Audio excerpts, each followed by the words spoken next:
권한을 부여해주기도 하면서 신분을 상승시켜주기도 하는, 그러니까 관성은 내가 바른 길로 갈 수 있게 안내를 해준다거나 흐트러지지 않게 규칙적으로 자신만의 룰을 세우거나 환경의 룰을 맞춰서 살아가려고 하는, 어쨌거나 관성의 장점은 자신의 품위나 고상함을 발전시켜주게 되면서 사회 조직으로부터나 국가 또는 주변 사람들로부터 존중을 받게 된다든지 잘하면 존경을 받게 만들어주는 그런 효과가 되기 때문에 관성이 굉장히 비물질적이고 만져지는 건 아니지만 가치가 높은 그러한 것이다. 편관은 힘이 있거나 강한 사람이라고 하는데요, 힘이 있다는 건 육체적으로 힘이 있다는 게 아니라 인간관계나 조직이나 사회 집단에서 권한을 행사할 수 있는, 장악하고 있는 힘을 의미하는 거고요. 그런데 관성이 너무 강하고 일간이 약하게 되면은 소심해지거나 똘끼로 변질되기도 합니다. 정관은 품이 있거나 고귀하게 굴려고 합니다.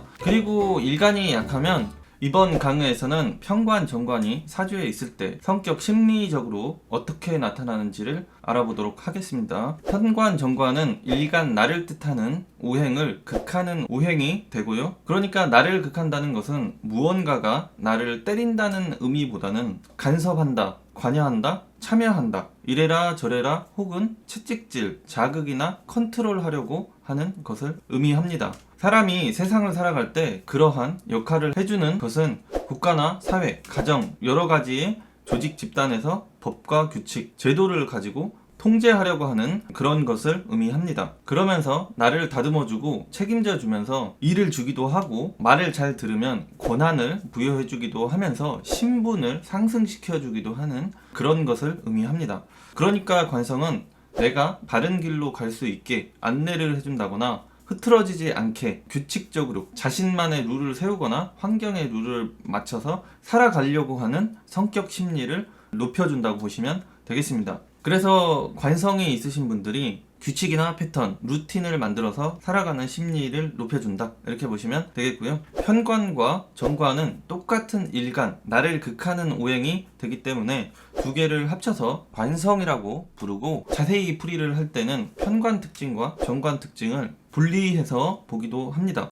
관성에 대해서 먼저 알아보고요, 편관과 정관이 성격 심리적으로 다른 점을 알아보는 순서로 진행을 하겠습니다. 그래서 관성은 나를 끊임없이 지켜보며 관찰하고 있는 그러한 무언가가 되기 때문에 사람이 무언가들의 시선을 신경 쓰면서 살아가게 되다 보면은 내 말과 행동, 처세를 반듯 깔끔하게 하려고 하는 성향이 높아지겠죠. 그러면서 품위 있는 처세와 외모, 언행을 발전시켜주게 만드는 것이 관성이 된다, 이렇게 정리하실 수 있겠습니다. 그리고 국가, 사회, 가정 등 조직사회에서 구성원으로서 인정을 받고 싶어하는 마음이나 권한을 얻고 싶어하는 욕구, 성격 심리를 높여주게 만드는 것이 관성이 됩니다. 그래서 자기가 소속되어 있는 사회나 조직 등에서 의미 없는 사람이 되기 싫기 때문에 무시당하지 않으려고 구성원으로서 지켜야 하는 법규, 질서, 제도, 이런 것들을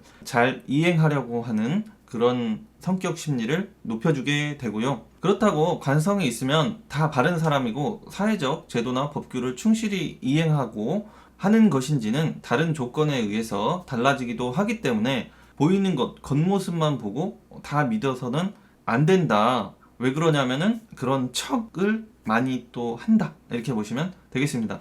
아무튼 관성은 자기가 바른 사람이거나 비굴하지 않아야 하고 당당해야 하기 때문에 자신을 내려놓지 못해서 눈앞에 이익을 놓치게 된다든지 물질적으로 바로 눈앞에서 손해를 보기도 쉬워집니다. 그래서 관성은 자신의 품격을 높이려고 하는 성향 심리를 높여주게 되면서 정말로 고상해질 수도 있고 고상한 척을 할 수도 있는 거지만 일단은 사람을 고상하게 만들어주는 것이 관성의 성격 심리에서 나오는 것이다, 이렇게 보시면 되겠습니다. 어쨌거나 관성의 장점은 자신의 품이나 고상함을 발전시켜주게 되면서 사회 조직으로부터나 국가 또는 주변 사람들로부터 존중을 받게 된다든지 잘하면 존경을 받게 만들어주는 그런 효과가 되기 때문에 관성이 굉장히 비물질적이고 만져지는 건 아니지만 가치가 높은 그러한 것이다, 이렇게 보시면 되겠습니다. 존중과 존경을 받지 않는다고 하더라도 관성이 있으면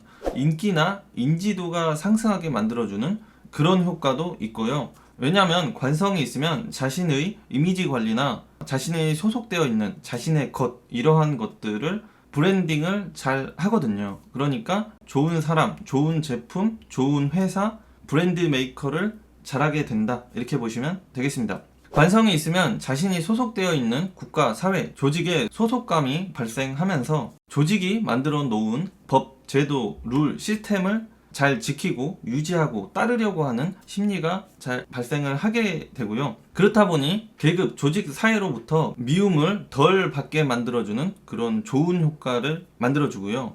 그로 인해서 물질적 보상을 많이 받아낸다거나 권력, 지위 권한을 얻게 만들어주는 것이 관성의 장점이 된다. 이렇게 되기 때문에 관성이 국가와 협력한다든지 큰 조직과의 협력한다든지 이런 것들을 하려고 할 때는 꼭 필요한 인자고 중요한 인자고, 때로는 재성보다 가치나 활용도나 경제적으로 이권이, 이득이 더 많은 것이 될 수도 있다, 이렇게 정리하시면 되겠습니다. 그래서 관성은 명예 욕구, 조직이나 사회를 관리하고 컨트롤하고 싶은 욕구를 상승시켜준다, 이렇게 볼 수도 있고요. 사람을 장악해서 대장 노릇이나 관리하고 싶은 욕구, 심리가 발생시켜주게 만드는 것도 관성의 심리 성격이다, 이렇게 보시면 되겠습니다. 관성이 있으면 조직이나 조직을 대표하는 나이가 많거나 윗사람의 말이나 지시를 충실히 이행하려고 하는 그런 자세가 기본 깔려있게 되기 때문에 조직이나 윗사람, 상사로부터 인정을 받게 된다든지 도움을 받게 된다든지 하는 유리한 상황을 만들어주는 것도 관성의 효과가 된다,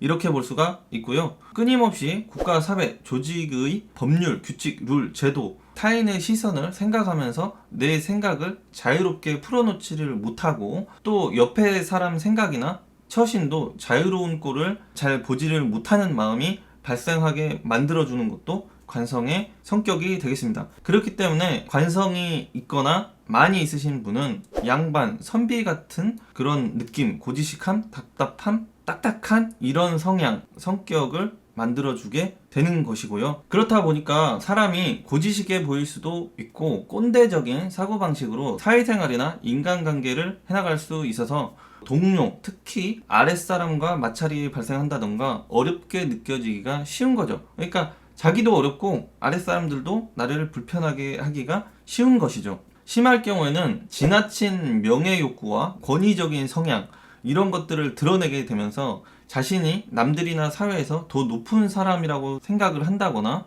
더 나은 사람이 되고 싶은 그런 마음가짐 때문에 인간관계와 이성관계에 불화를 만들어내는 원인 제공자가 될 수도 있기도 합니다. 그런데 자신은 바르게 생각하고 바르게 행동하고 바르게 말하고 이런 형태로 살아간다고 생각하기 때문에 어떤 문제의 원인 제공자는 항상 자기는 아니다거나 자기는 노력했다거나 이런 형태의 답답한 소통을 하고 타협을 하려고 하는 그런 자세가 적어지게 만들 수 있기도 합니다. 관성은 우리가 돈이 없지 폼이 없냐 식으로 돈보다 실속 챙기는 것보다 폼, 멋, 이미지, 명예, 권력욕 등에 우선해서 관심이 간다고 볼 수도 있고요. 아니면은 인생의 최종 목표가 돈보다 물질적인 것보다 명예나 권한을 추구를 하는 그런 성격, 심리, 계획이 깔려 있다고 볼 수도 있겠습니다. 그래서 사회생활이나 인간관계에서 자기 이미지 관리는 잘하는데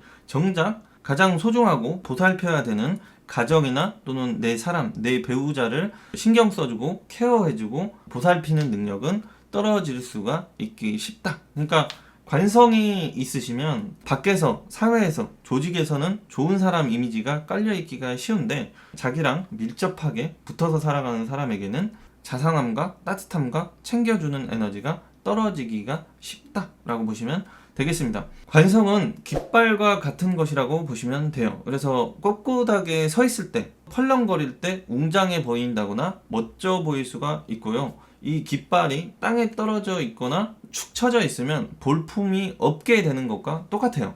그렇기 때문에 관성이 있는 사람은 목과 허리가 꼿꼿하고 뻣뻣한 형태를 자주 발견할 수가 있게 돼요. 자신이 굽히거나 수그리고 낮추게 되면 자신이 폼이 안 나거나 모양이 빠진다고 생각 심리가 들기 때문에 굉장히 타인에게 굽힌다거나 낮추는 자세를 한다거나 자기가 꿀리는 상황이나 환경에 놓였을 때 스트레스가 말도 못하게 폭발을 하게 되면서 괴로움이 쌓이게 되는 것이 관성의 성격 심리가 되겠습니다. 그렇기 때문에 아쉬운 소리를 잘 못할 수 있게 되고요. 때로는 자기 폼이 안 구겨지려고 멋지거나 있는 척을 하게 되는 그런 현상이 발생을 하게 되기도 합니다. 때로는 당연히 자기가 요구해야 되고 받아야 되는 이익을 자기의 이미지나 폼 챙기느라고 요구를 못하고 거부를 못하고 하게 되면서 헛고생이 따르게 된다든지 받을 걸 못 받게 된다든지 하는 현상도 발생시키게 만드는 것이 관성의 성격 심리라고 보시면 되겠습니다. 편관은 힘이 있거나 강한 사람이라고 하는데요. 힘이 있다는 건 육체적으로 힘이 있다는 게 아니라 인간관계나 조직이나 사회 집단에서 권한을 행사할 수 있는, 장악하고 있는 그런 힘을 의미하는 거고요. 그런데 관성이 너무 강하고 일간이 약하게 되면은 소심해지거나 똘끼로 변질되기도 합니다. 정관은 품이 있거나 고귀하게 굴려고 합니다. 그리고 일간이 약하면 지나치게 고지식해진다거나 수동적이게 되고 자신감은 떨어지게 되고 자신감은 낮지만 낮지 않은 척을 하려고 하는 그런 애매한 성격이 나타날 수도 있게 됩니다. 편관은 고통과 아픔을 잘 참아내면서 폼생폼사, 카리스마가 있다거나 권위적인 성향을 상승시켜주게 되고요. 그래서 편관이 있으면 몸과 정신이 스트레스를 많이 받게 된다거나 육체적으로 정신적으로 부담이 많이 오게 돼요. 그래서 결국 건강과 수명을 불리하게 만드는 것이 편관이 됩니다. 이것을 칠살이라고도 부르고요. 정관은 법규를 잘 따르거나 이행하려고 하면서 바른 행동이나 모범적인 모습을 보이면서 나를 따르라 하는 식으로 조직 집단에서 리더를 하려고 하는, 통솔하려고 하는 그런 성격 심리를 높여주게 됩니다. 그렇다 보니까 자신을 너무 틀 안에 가두고 살아가려고 한다든지 주변 사람들을 틀 안에 가두려고 하는 그런 현상이 발생하게 됩니다. 그렇기 때문에 자신도 좀 재미없게 살아갈 수가 있고 옆에 사람도 재미없게 만들 수 있기도 합니다. 그렇다 보니까 나도 답답, 옆에 사람도 답답, 내 안에 화병이 생길 수가 있어요. 그래서